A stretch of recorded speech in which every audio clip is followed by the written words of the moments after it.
I love my job. It's cool and keeps me busy. But when it comes to finding true love, I just can't seem to get it right. My name is Paula Simmons and I'm a social butterfly.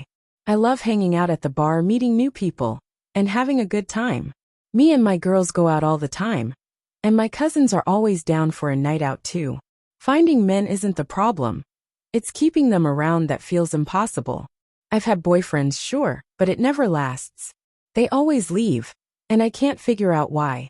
Sometimes I feel on top of the world, full of energy and ready to party. Other times, I just want to curl up at home and be by myself. People call me moody, but I don't see it that way. They even throw the word bipolar at me, and honestly that pisses me off. I'm not bipolar, I'm just human. I have ups and downs like everyone else, right? The thing is, it's more than just mood swings. I can be happy and laughing one moment, and then out of nowhere, a dark cloud settles over me. I feel heavy, like I'm drowning in emotions I don't understand. Men don't know how to handle that, and I guess I can't blame them. Sometimes I don't know how to handle it myself. I'm not broken, I'm just figuring myself out. Maybe one day, I'll find someone who can stick around long enough to figure me out too. Until then, I'll keep living my life, turning up when I want to, and being a homebody when I need to. There's nothing wrong with being a little moody. It's just who I am. I've started to notice a pattern though. Every relationship starts off great, like fireworks. The men I date are drawn to my energy, my sense of fun. I'm the life of the party and they love it. But eventually, they start to see the other side of me. The part that's not always glowing and carefree. That's when things start to shift. It's not like I try to push them away, but sometimes it feels like I do. When I'm in a low mood, I withdraw. I don't want to talk, and their questions, what's wrong? Why are you acting like this? Just make it worse. I hate feeling like I have to explain myself. I hate feeling like I'm being judged for not being the Paula they met at the bar. One of my exes, Marcus, really tried to stick it out. He told me he loved me, and for a while I believed him. But the first time he saw me break down, he looked at me like I was a stranger. I had come home from work that day feeling drained, and when he asked me what was wrong, I just snapped. I didn't mean to, but the frustration came pouring out, about work, about life, about everything I couldn't put into words. He tried to comfort me, but I could feel the distance growing between us after that. A few weeks later, he was gone. Then there was Jay. Jay was fun, a real party guy like me. We vibed so well at first, going out, staying up late, just enjoying life. But when I hit one of my low periods, he didn't know what to do. Why can't you just be happy? He asked me once. And it felt like a punch to the gut. I tried to explain that it wasn't about being happy or sad. It was just how I felt sometimes. But he didn't get it. He didn't want to deal with it. Eventually, he stopped calling. It's frustrating, you know? People say they want the real you. But when you show them all of yourself, the good, the bad, the messy, they don't stick around. It's hard not to feel like maybe there's something wrong with me. But I don't believe that. I refuse to believe that.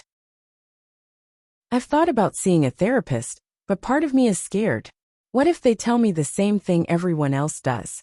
That I'm bipolar or depressed, or something else I don't want to hear? What if they're right? But then again, what if they're wrong? What if this is just who I am? For now, I'm taking it day by day. Some days are easier than others. On the good days, I go out, laugh with my friends, and remind myself that life can be beautiful. On the harder days, I stay in, light some candles, and let myself feel whatever I need to feel. Maybe one day, I'll meet someone who sees all of me and doesn't run. Maybe they'll understand that my moods aren't something to fix. They're just part of who I am. Until then, I'll keep living, loving myself the best I can, and hoping that the world will catch up to me. One night, I went out with my cousins, and everything was perfect, or at least it seemed that way. We hit this new spot downtown, a classy lounge with live music, and a crowd that looked like they stepped straight out of a magazine.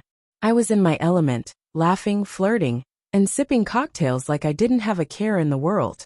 Then as the night wound down, I met someone, Trey. Trey was tall, charming, and had this quiet confidence about him that I couldn't resist. We talked all night, and it felt different. He didn't just flirt. He asked questions, real questions, like he wanted to know who I was beyond the surface. For the first time in a long time, I let my guard down. Over the next few weeks, Trey and I got close fast. He wasn't like the others, or so I thought. He said he loved how unpredictable I was, how my moods kept things exciting. But things changed when my unpredictable side stopped being fun and started being real. One night, after a long day at work, I was drained. Trey wanted to go out, but I wasn't in the mood. When I told him I needed a night in, he got irritated. "You always do this," he said, throwing his hands up. "One minute you're up, the next you're down. I can't keep up with you." That comment hit me hard, but I tried to keep calm. "I just need some space tonight," I said. But he didn't let it go. He pushed, asking why I couldn't just snap out of it, why I had to be so difficult. It turned into a full-blown argument. By the end of the night he left, slamming the door behind him. The next day Trey called, but not to apologize. Instead, he told me he thought I needed help, that my mood swings were too much for him. He said I should see someone like a therapist or a doctor. I hung up on him. I was furious. How dare he act like he knew me, like he could diagnose me. But deep down his words stuck with me.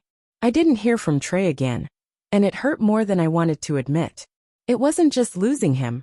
It was the fear that maybe he was right. Maybe I was too much for anyone to handle. The weeks that followed were rough. My friends and cousins noticed I wasn't myself. Even when we went out, I felt disconnected, like I was watching my life from the outside.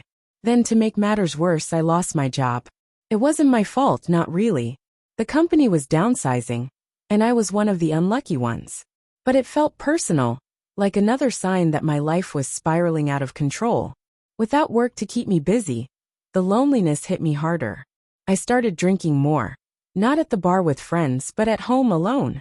At first, it was just a glass of wine to take the edge off. Then it became 2 glasses, then 3. Before I knew it, I was waking up with headaches and a sense of shame I couldn't shake. Jeremy Tubbs is truly a remarkable individual, embodying a blend of talent, ambition, and generosity that makes him stand out in any arena he enters. As a producer, beat maker, and author, Jeremy has consistently shown an unparalleled commitment to his craft.